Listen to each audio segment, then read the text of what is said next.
নমস্কার বন্ধুরা, welcome back to my channel পিউস kitchen. আপনারা সবাই কেমন আছেন? আমরা মোটামুটি ভালোই আছি। তো আজকে আমি আপনাদের জন্য নিয়ে চলে এসেছি একটা চটপাটা কর্ন চাট। তো দেখতে থাকুন। তো এর জন্য আমি প্রথমে কর্নটাকে ভালোভাবে ধুয়ে নিয়ে একটু গরম জলে ভাপিয়ে নিয়েছি নুন দিয়ে, আর তারপরে ভালোভাবে ছেঁকে নিয়ে একটু বাটার দিয়ে ফ্রাই করে নিয়েছি। 1 চামচ বাটার দিলেই হবে। আর আমার লাগছে পেঁয়াজ কুচি, টমেটো কুচি, ধনেপাতা কুচি, কাঁচা লঙ্কা কুচি আর 2 টুকরো লেবু। আর লাগছে বিট নুন মানে ব্ল্যাক সল্ট, আর জিরে আর শুকনো লঙ্কা গুঁড়ো। এটাকে আমি শুকনো খোলায় মানে শুকনো ফ্রাইং প্যানের মধ্যে আমি একটু কাঁচা জিরে আর শুকনো লঙ্কাকে ভেজে নিয়েছিলাম, তারপরে এটাকে গুঁড়ো করে নিয়েছি। আর লাগছে একটু চানাচুর। তাহলে দেখতে থাকুন। এবার আমি এক এক করে এর মধ্যে টমেটো কুচি, পেঁয়াজ কুচি,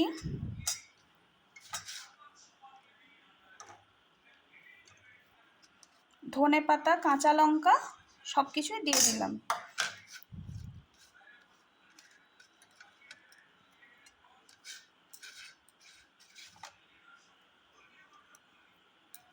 এবার আমি এর মধ্যে পরিমাণ মতো ব্ল্যাক সল্টটা দিয়ে দিচ্ছি। আপনারা আপনাদের টেস্ট অনুযায়ী টক ঝাল মিষ্টিটা দেবেন। জিরে লঙ্কা গুঁড়োটা দিয়ে দিচ্ছি।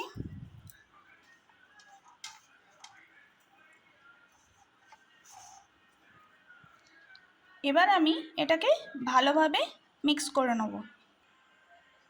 দেখো, আমি খুব ভালোভাবে এটাকে মিক্স করে নিয়েছি। এবার আমি এর মধ্যে যে চানাচুরটা রেখেছিলাম সেটা দিয়ে দিচ্ছি। এটাও ভালোভাবে মাখিয়ে নেব।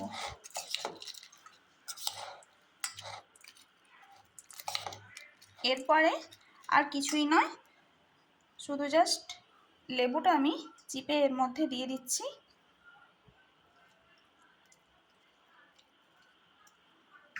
তোমরা একটু টক ঝাল মিষ্টিটা ব্যালেন্স করে দিও, তার এটা খেতে খুবই ভালো লাগবে।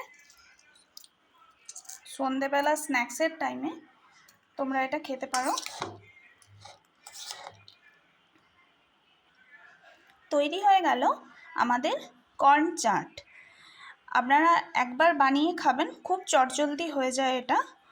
তো কোনো ঝুট ঝামেলার কিছু নেই। তো আপনারা একবার বানিয়ে খাবেন, আর যদি ভালো লাগে আমাকে কমেন্ট বক্সে একবার জানাবেন কমেন্ট করে। তো আজকের মতো আসি, আবার কালকে দেখা হচ্ছে আপনাদের সাথে আবার একটা নেক্সট ভিডিও নিয়ে। আজকের মতো টাটা।